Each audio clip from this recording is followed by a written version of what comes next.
Good evening and welcome. It's great to see so many faces and participants joining us for the first virtual Nazareth Alumni Town Hall meeting. Before we get started, I'd like to invite everyone to choose Speaker View from the drop-down at the top of your screen. This will allow you to see this evening's speakers more easily. My name is Jenny Medden Giessler. I'm a very proud member of the class of 1995 and president of the Nazareth College Alumni Board. Tonight, it is my distinct pleasure to introduce our college's 10th president, Dr. Beth Paul, who will be discussing Nazareth's leadership in higher education during this unprecedented time. President Paul will also be talking with us about the college's continued commitment to social justice. President Paul comes to Nazareth with an impressive career in higher education. Prior to joining us, she served as president of Capital University in Columbus, Ohio, where she developed a visionary strategic framework to guide the university forward, including expansion of experiential learning and community partnerships, and the deepening of a learning community that values and supports student originality and belonging. Previously, President Paul spent 7 years at Stetson University in Central Florida, first as provost and vice president of academic affairs, and then as provost and executive vice president. She was also a tenured professor of psychology.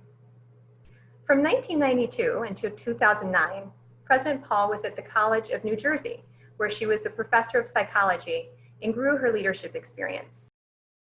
Along with championing access and success for those traditionally underserved by higher education, President Paul considers it a moral imperative of higher education to actively partner in innovation, ideas, and learning approaches that extend beyond established boundaries to build community capacity and tackle social challenges.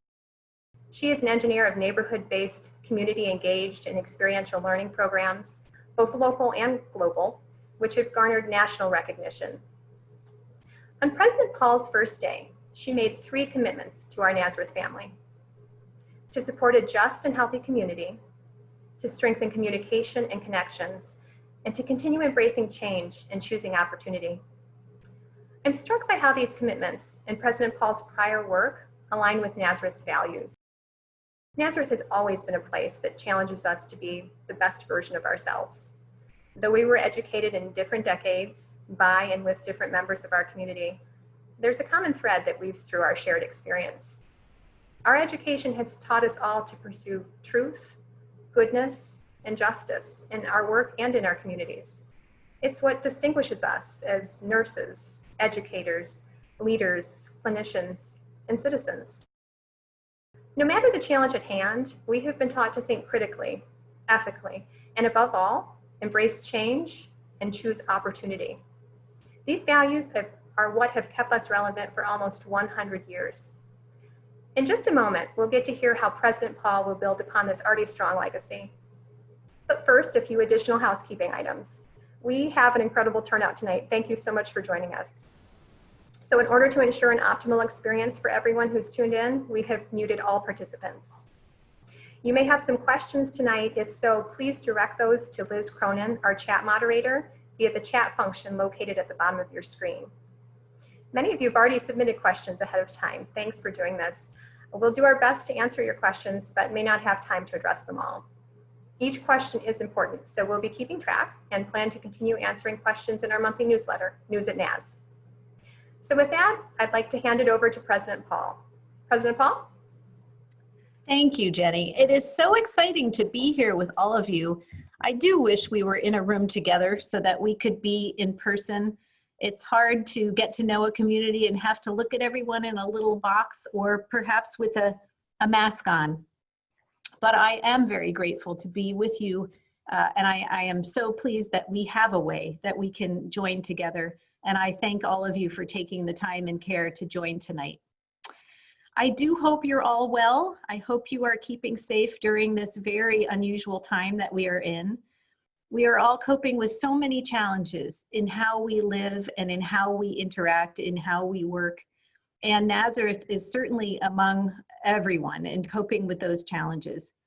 It's interesting to join a community during a time like this. Not that we've ever been in a time like this, but it is interesting to join a community at a time like this. And I have to say, you really learn what a community is about during a time of such crisis of time of such change. And I have found so much magic here at Nazareth. I am so moved and impressed by what this community is made of. And I have seen it in all its glory. So during this time, Nazareth has worked really hard to reimagine our full experience within our current conditions. I like to say that Nazareth is unstoppable. So one of the things I have observed over and over and over again is the ingenuity, the creativity of our faculty, staff, and students. Our students really want to be here, and they have gone to great lengths. Everyone really has gone to great lengths to be here together, to be in our learning community. Our academic and learning spaces have changed somewhat. I wish you could be in my office right now. I was sort of hoping you'd be able to hear. I have practice tents where our music students are practicing on their instruments right outside my window. So at any given time during the day, I'm hearing a flute or a saxophone or maybe a French horn. I think I had a trombone earlier, just heard a violin. And so we have all different creative ways that we're engaging students these days. We have more outside learning spaces. We have repurposed spaces that might have been used for something like, I don't know, a dance studio. And now we might have a classroom in there, or I think it's a racquetball court actually that we now have a classroom in. So we are being very, very clever and creative. But the best place that I see this ingenuity and creativity is in how our students are engaging our faculty are engaging our students. Our faculty have worked since March to retool the curriculum and to retool their classes so that we can engage our students in a fulsome way. We do have a mixture this semester of some classes that are online, some classes that are in person, and some that are a mixture of the two. In all cases, we have person-to-person interaction because, as you know, that's a really important part of our education here. We've also continued with experiential learning because, as you know, that's the coin of the realm in our education here. And so we have students in the community who are working with various community organizations. We have students that are doing various kinds of practica. We have students in laboratories. We have students in all different settings who are applying their learning in new and different ways and expanding themselves. One of the things that we've tried really hard to do since the beginning of this semester is we've tried to emphasize what students can do during this time, not just what they cannot do. We found ourselves thinking in all the ways that, well, they can't do that and they can't do this. And so we have exercised such creativity in figuring out all of the things that they can do. And we've discovered new and different ways for students to be here, to learn in and outside of the classroom, and to enjoy one another. So one of the observations I've made during this time is that I've learned the value of versatility. And I think this is a new strength that we are developing as an institution, but I think it's also a learning virtue that we're developing in our students. And we're all learning this at this time, that versatility is something that's going to help us be resilient during a time like this.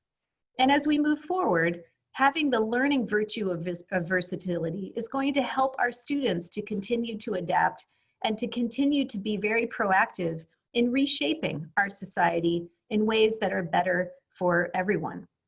So I'm really moved by what I'm seeing here. And I can't tell you how much people have worked really, really hard to make this happen. There's a very positive sense of community on campus because people really want to be together. Now, I'm happy to say we also have put a lot of work into defining a protocol for managing the coronavirus. And so far, so good. I knock on wood a lot.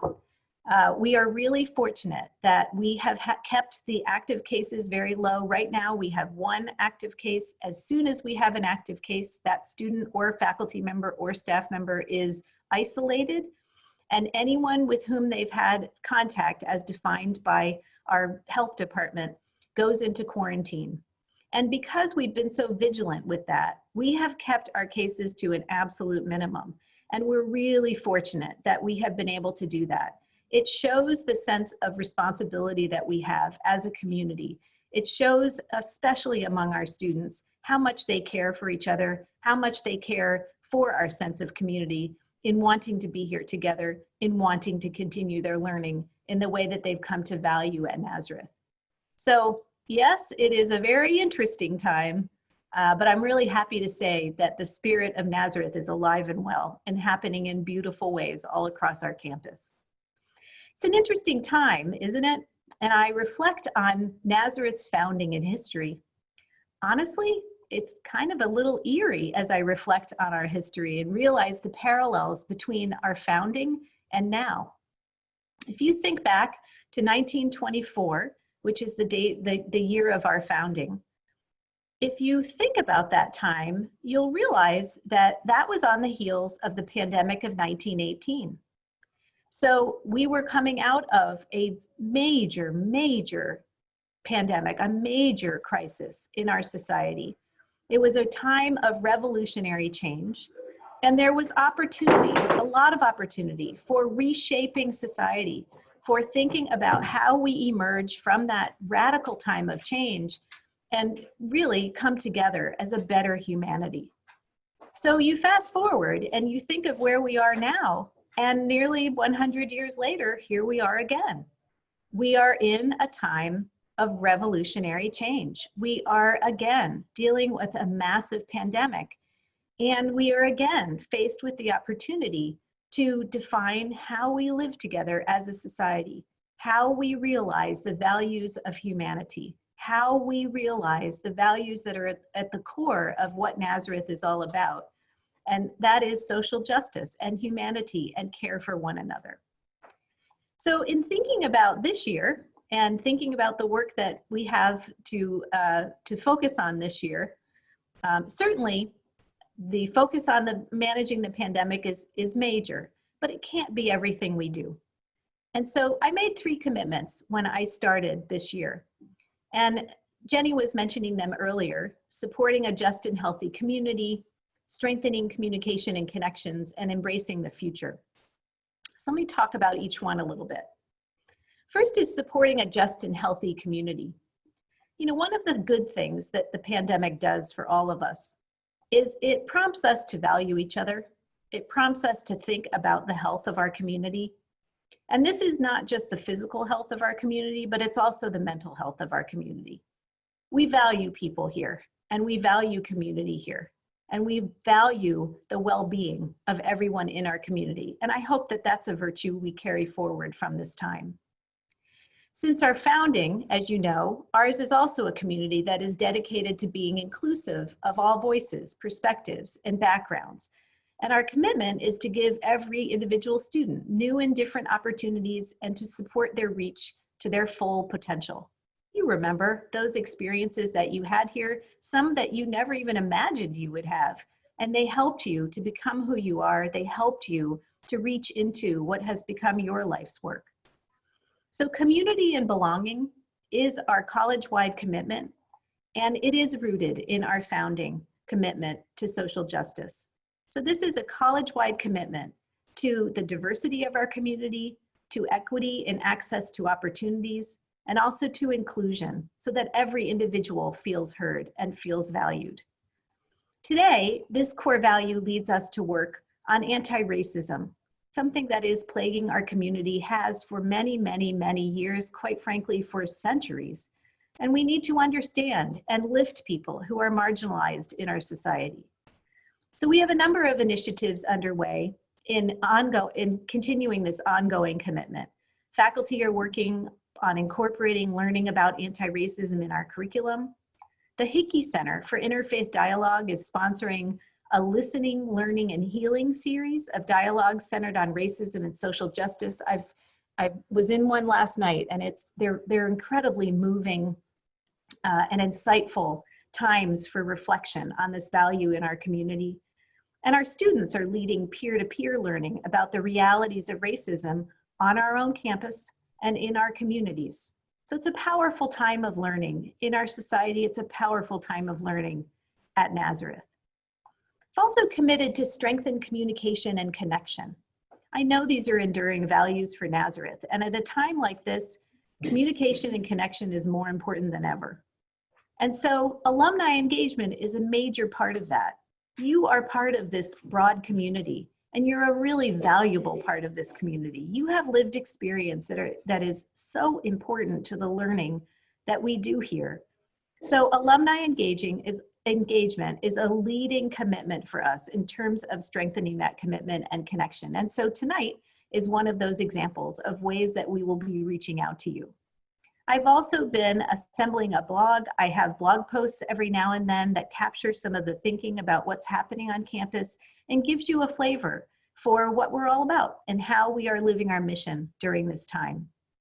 Flyer Connect is an opportunity for you to engage in mentoring some of our current students. Again, you have life experience. Many of you work on the front lines. You work in ways that are so meaningful to our students and their learning. They'll be the next generation on the front lines. And so connecting with them and offering them your mentoring is a beautiful gift that you give to many of our students. We also want to find ways to connect you with our faculty and staff through events like this. And also, we're thinking about creating some industry-based affinity groups, ways that we can keep our alumni connected with each other and also with the college. I'm also very committed to visioning for the future. Think about this time again. You know, it's hard during a time like this. Oftentimes the challenges that we're facing with this pandemic and with other things that are really challenging us in society, it's too easy to just focus on today. It's too easy to just get all caught up in managing the day-to-day, not forgetting your mask, all of the little details that we have to remember. But it is imperative that we think to the future. It is really important that we balance our care for today with thinking about the future of this institution and making sure that we are poised to emerge from this time stronger than ever. So in thinking about how to engage the campus in thinking about that future, the opportunity of our upcoming centennial is actually a wonderful way to do that. It was really exciting for me when I was getting to know Nazareth through the interview process, actually. It dawned on me, I was proud of my math skills, it dawned on me that we were coming up on our centennial. And what an exciting opportunity that is for a college community. You know, you don't turn 100 very often, and it's a really wonderful opportunity to reflect on what we're all about.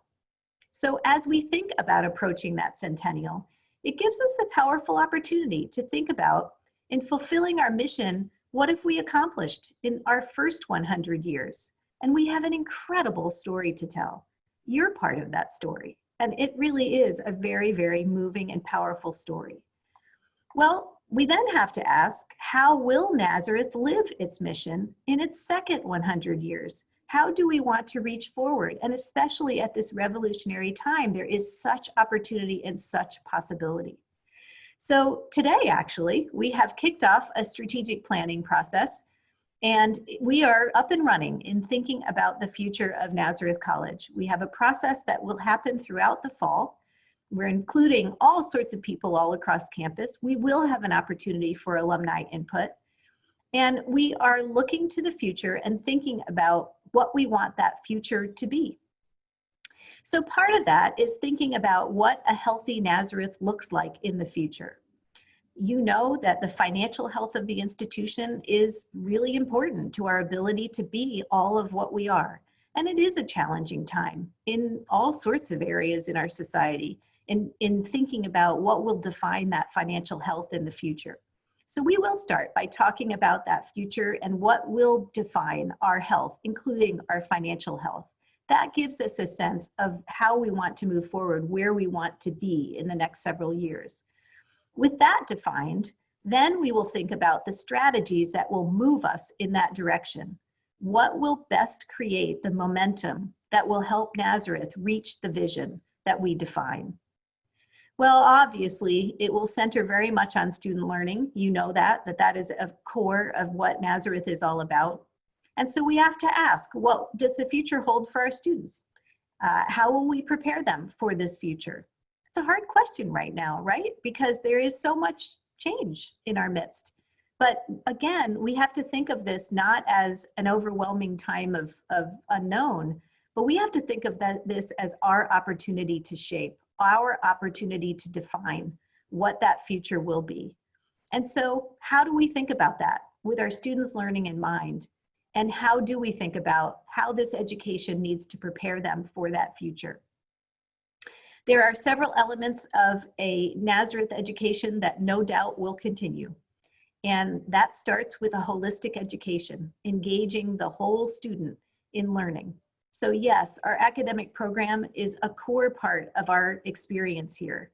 And we educate the whole student, their socio-emotional development, their spiritual development, their development as a citizen. All of those aspects are really important in developing our students as a whole person. We believe deeply, as I mentioned earlier, in experiential learning, and I have no doubt that that will continue. A special form of experiential learning here is community engaged learning. We have relationships all throughout our community of Rochester and other communities, including global communities. We have relationships with nonprofit agencies and all different kinds of organizations where our students get firsthand learning in what is the reality in our communities. And all of this culminates in our students' life's work. And you know that that has been the focus of Nazareth for a very, very long time. We don't just prepare you for graduation. We don't just prepare our students for a first job. We prepare our students for their life's work, to have a meaningful life that makes a difference in our world. And that is enduring. And I'm really excited to see what this community comes up with in thinking about how that needs to be defined for our future. So in conclusion, I honor you and I honor your life's work. And we invite you to participate in the life of the college. There's so much happening here. There is so much vibrancy in this community, even with the challenges we're dealing with today. And I very much appreciate your walking forward with us. Community matters right now. It matters that we're standing together. It matters that we're learning together. We're in a time that is unprecedented and there's no playbook. So we need to walk forward together and help each other learn and help each other reach for a very positive future for our students. Thank you. I'm really happy to be here with you. It's such a pleasure to join this community. And I will hand it back off to Jenny and we will look forward to some questions. Thank you, President Paul.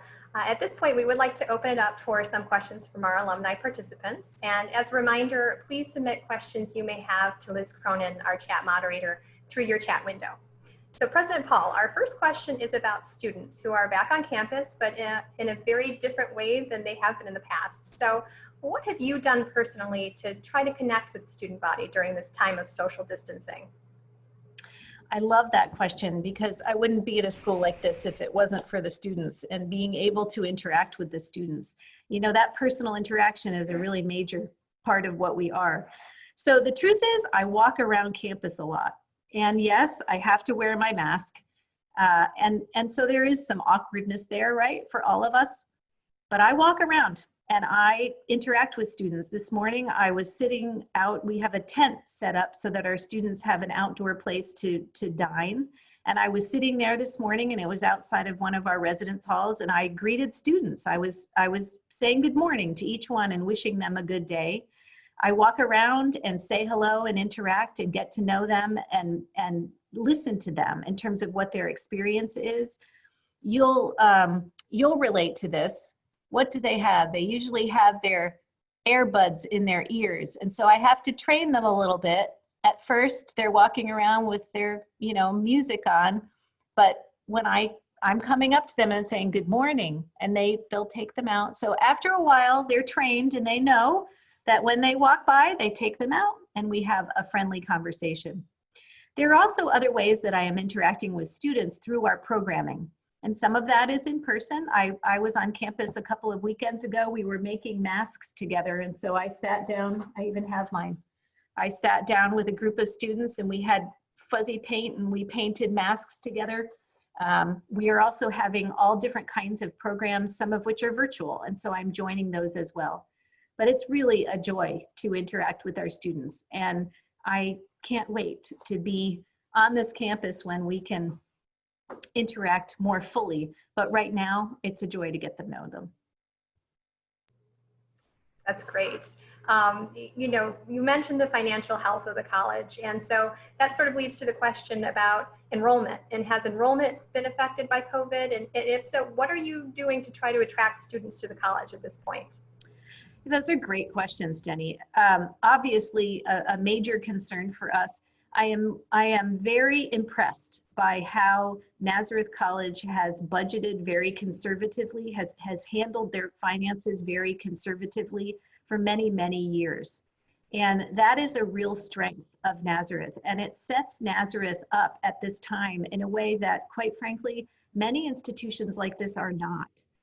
So we are coming into this with some financial strength that, quite frankly, is unusual. It still doesn't keep us out of the woods. You know, we still are facing challenge like all of these other institutions are facing, and we've had to make some temporary adjustments so that we keep our expenses down and we can get through this time without greater injury to the institution. So as we are looking forward, we have to think really strongly about how we are going to attract the next generations of students here. And we are out there exercising the same kind of ingenuity I was talking about before. We are out there doing all different kinds of things. So I was just about half an hour ago, I was interacting with some of our prospective students. We're doing virtual tours. We are doing some in-person tours, which is unusual, but we are doing that in a very controlled way. We're doing some online like mini courses for students to attract them and to help them to see what interaction is like here. We had a panel the other day with a couple of parents, and you know, helping to introduce them to what you should think about in looking for a college, and how you should think about the college transition. So there's a lot of ways that we are reaching out to prospective students right now. You can imagine it's a pretty tough time for our prospective students, and we're also trying to connect with them on an emotional level to respect that it's a time of oddity, it's a time of anxiety, and we're trying to help them to feel a sense of confidence in what has happened here and in what we're committed to. And the examples that we can show people are remarkable. So it's an exciting time. It's fun to see the future through these prospective students. So the next question I think could come from any of us participating tonight, and that is, what can alumni be doing to support students during this time? It's really a beautiful question, and I appreciate that question. You know, you have lived experience that is of great value to our students. Every one of you, I'm sure, has been through times of challenge before, and you have developed wisdom, you have developed skills that have helped you to cope and that have helped you to be resilient. And that is what our students need right now. They also need people who are doing things out in our world and who can help them to start seeing the possibilities, who can help them to think about the options that they have as they are going out into our world in terms of how they make a difference. You have many, many examples of how you have made a difference in our communities. So sharing that wisdom, mentoring a student, I would very much recommend that you look into Flyer Connect. We'll make sure that you get that information. But that's a really wonderful opportunity right now for you to connect and just have conversation with some of our students. They are vibrant, they're full of hope, they are full of you know, thinking forward, but they're also a little anxious. And so having your wisdom would really help that a lot. Yes, I agree. You know, I guess this is a tough question. So how did you prepare to take on the challenge of leading Nazareth in a pandemic? Take the drink of water. This is a tough one. That's a really good question. I don't know. You know, I've never been one who is afraid of challenge. And I'm a learner. And I think that those are probably skills that that help me to fare a time like this. You know, one of the things that has impressed me about Nazareth is oftentimes we think of a higher education institution as a learning community. And obviously at Nazareth, our core focus is on our students. But one of the things that is so cool about Nazareth is that it is a learning community for all of us, myself included. And at a time like this, that is unprecedented and that is throwing challenges at us that we've never seen before, we have to be a learner. We have to be willing to try things. We have to be willing to make missteps. We have to be willing to rethink things. We have to be willing to try something else. We have to be willing to have that kind of adaptability, that kind of ingenuity, and that kind of courage to keep at it. And that's what I feel in this community. So I don't really know. I guess life and you know, various times of challenge that I've lived through, and just a lifelong commitment to learning, and also a deep belief in the kind of education this is. You know, I do this for a very deep reason. I truly, deeply believe in the kind of education that Nazareth offers. I have become more and more of a zealot, in all honesty, for this kind of education. As we have progressed in our society, we need it more than ever. We really, really need the kinds of people that Nazareth generates. And so that motivates me every day, and it gives me a great sense of hope. And I hope through Nazareth, you have that sense of hope too, because we all need that right now. And through our students, you see that the future is pretty bright. Well, I would say so far you have 100% risen to the challenge. So we're glad you're here and helping lead us. Well, thank you. The next question is relevant, particularly in lieu of our upcoming book discussion, but does Nazareth have a plan to attract students of color? Absolutely. It is a very, very high priority for us.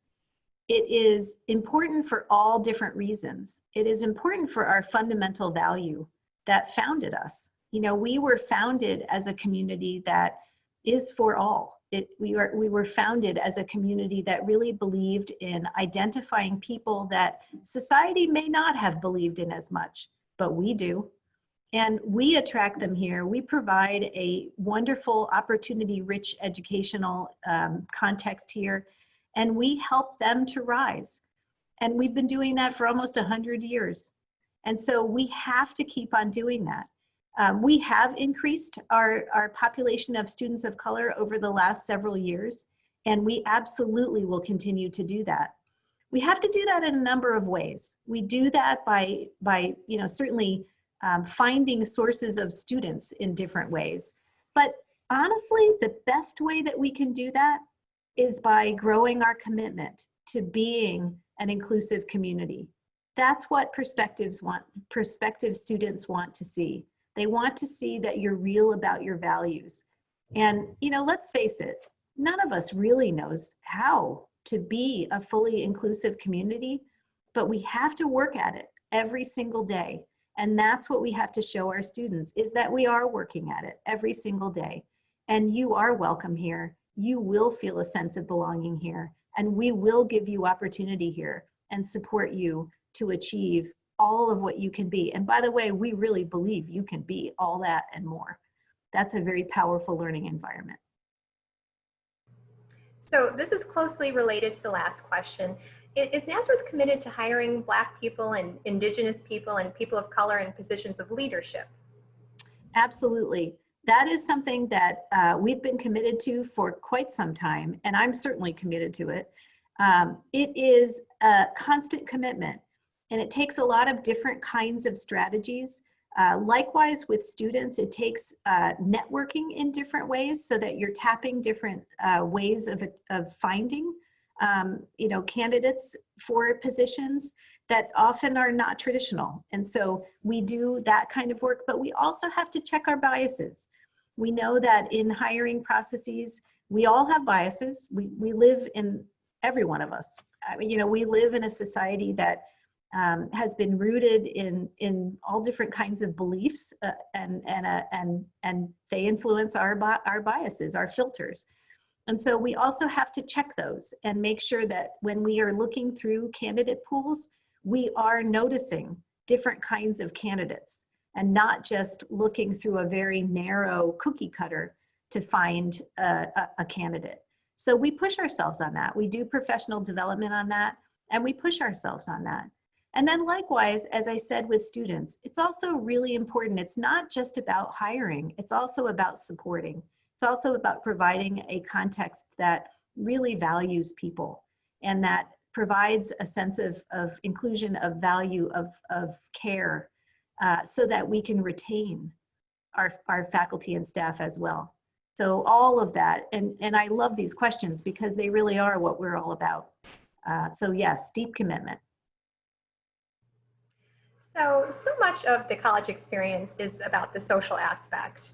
So that kind of begs the question, are the Nazareth students partying? And do you have guidelines for gatherings on campus? Oh my gosh, it's been so interesting. So we surely do have guidelines. So we have been giving students guidelines on trying to have fewer of the kinds of gatherings that they may once have had. So for example, the bigger gatherings, we have limitations on the amount of people that can gather together. And we have, of course, the same kinds of guidelines that we're all living with in terms of wearing face coverings and having social distance and, you know, all of that. And I have to say, watching our students, they are really doing a terrific job. But again, what I was saying earlier, we're also trying to give them new and different ways to interact and have fun. And so, gosh, what did I just see in the student newsletter? Something about a Lysol challenge. So, you know, we're really being creative here. I've been so impressed by our student experience staff. We are being very creative about ways to engage our students. We've had movies outside, you know, we've had all different kinds of dining opportunities in different areas. We've had an outdoor disco. We have had all different kinds of ways that our students can engage. It's hard, you know, I have to say, I believe our students really are committed. And are some of them partying? Maybe so, but I have to say what I'm seeing is profound responsibility. I really am. And I think, you know, early on, I think they had a sense that this is real. What I feel from students and what I hear from students is that they really want to be here. And they know that that hinges on them and their behavior. And so far so good. You know, I walk around campus on the weekends and they're playing basketball and they have their face coverings on. They're sitting outside enjoying the, you know, the outside green areas. They have their face coverings on and they have appropriate distance. So they're really working hard at this, and I appreciate that. I think oftentimes our students are getting a really bad rap in the social media and the press, you know, looking for the misbehaving college students, and I'm pretty proud of ours. So despite best efforts, you know, we've had a few cases. How is Nazareth handling COVID cases with students? You know, you've heard horror stories of other colleges seriously neglecting students who've been diagnosed with COVID. Where do students have to go to be quarantined? That's a great question. We have developed such a careful protocol on this, and the care that we're showing to our students is really, really impressive. So we do have a hotel that we have contracted with, and that is where we are quarantining our students. The students get food delivered. We check on them each day. We have interactions with them. Our faculty have been terrific about engaging with our students who are in quarantine and being very flexible and adaptive in making sure that our students can continue with their education. We are really in contact with them a lot. We keep them very tethered. We keep them very connected in feeling a sense of community. Our students who are have tested positive, very few, but you know, there are some. They have either gone home to be cared for at home, or we do have an isolation space on campus that will house, you know, a handful of students in that case. I will say that in all cases, these have been either like a very minor cold or symptom-free. So we've really been fortunate. Again, I knock on wood a whole lot. You should all be knocking on wood right now. We really have been very fortunate in the light incidence of the coronavirus on campus. But we do have a full detailed protocol in terms of how we handle, and we act quickly. We also have a sanitization protocol where anytime we have identified a positive case, we go back wherever they were. That's how we contact trace and identify students that need to be in quarantine. But we also go and do a very deep cleaning of any spaces, like, for example, a residence hall room. It is a very careful process that we go through to make sure that we are nipping it in the bud. And that's the point, nipping it in the bud, making sure that we are not having continued community spread. And so far, that has worked. So again, knock on wood. I'm knocking. I hope you can hear me. Thank you. I'm so grateful. Thank you. So, we've talked about how the pandemic has challenged all of our abilities to connect socially.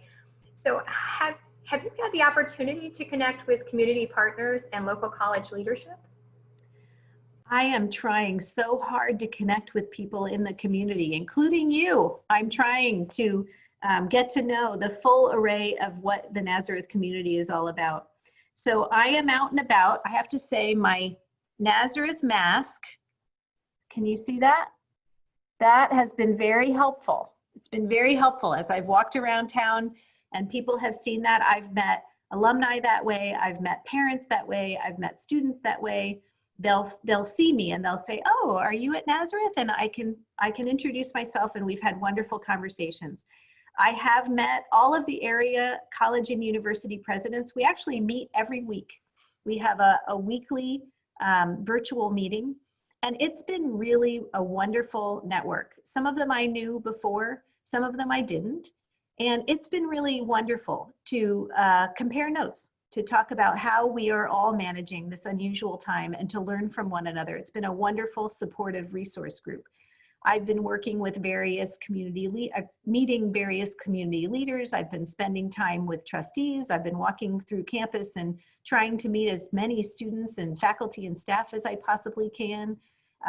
It's challenging. It's not easy to find ways to meet people and to really help get to know each other, but I'm working at it. So if you see me out and about and you see this funny lady with this mask, say hello. I would love to meet you. Absolutely. So so much is happening nationally and certainly here in Rochester. I'm wondering how you think the sit-in went this week at Nazareth. Oh, we did. I was so proud of our students. Our students did a sit-in to address anti-racism, to address racism. And they did such a good job. I was so impressed. First of all, they started off by reminding everyone of, the rules for keeping safe. So there was a limit in terms of the number of people who could participate. There needed to be distance between each person. Everyone needed to wear a face mask. So they were so responsible in terms of how they put this together. And then they invited anyone to share thoughts on this value of ours of anti-racism. And it was very moving. It was very, very powerful. We have a lot to learn from our students' experiences, real experiences. Some of them are heart-wrenching. And we have to hear those voices. They're really important voices in our community. And I was proud of them for taking the courage, for taking the care to stand up and share and help our community learn and help our community to be better. So I was really impressed. That's fantastic. I wish I could have been here. Knowing that many of the participants are going to be going over to the book discussion starting at 7:30, this will need to be our last question in order to give everyone time to prepare and hop over on that call. So for the last question, what do you consider to be your main objectives for this coming year, both short term and then the next 5 to 10 years more long term? Wow, that's a doozy. Just a little question. Well, I think we've talked a little bit about that. making sure we feel like the community that we are, going through this time, going through this year, sticking together, making sure that we are in communication with one another, that we are caring for one another, that we are making sure that we are celebrating the strengths of community during this time for all of us, and that includes all of you. So in the short term, that's really a major focus, making sure that we are continuing the whole education of our whole students. And that has been such a beautiful focus of what this place has been doing over these last several months. I'm really impressed, and we have to keep at it. We also have to think toward our future. And so what will our future be? We need to keep on reaching forward. We've got to be open in this time and thinking about how our society is going to emerge from this time. There will be new ways to work. There will be new occupations. There will be new fields that will emerge from this time. And we need to be open to exploring those. It's a great thing that we recently added this major of public health and thinking about now adding a master's program in public health. What a major burgeoning field. We have an artificial intelligence program that has started that has a really creative emphasis on ethics. I was just talking with our provost the other day about thinking about moving into criminal justice and thinking about how we could offer a criminal justice program that focused on the dynamics of our current times. It's a really hard time for people who are working in these fields, and we have a community that can value that whole experience. And so we're thinking about all sorts of ways that our community and our world is emerging and what that means for our students' learning. I think we've got a lot more that we can do with community. And you know that community engaged learning has been a major part of our education for a very long time. One of the things that strikes me is that we have lots of individual community learning opportunities for our students. I think we have an opportunity to look at them as a whole and to think about, as a whole, what is the collective impact of what our students are doing in the community. And we know right now that we're hurting as a community. And so that pulls on us, it pulls on me. I think about our community right now and the hurt and the pain that is really all throughout our community. And we play a role in that. We stand up and we care for our community. And so how can we advance the community engaged learning that we're doing in a way that can have a greater collective impact in advancing our community during a time of such need and a time when we really need to reach forward. So great opportunity here. I'm just so excited to be here. I do think there is a very bright future. My eyes are certainly on that, and my heart is certainly in the moment caring for the community.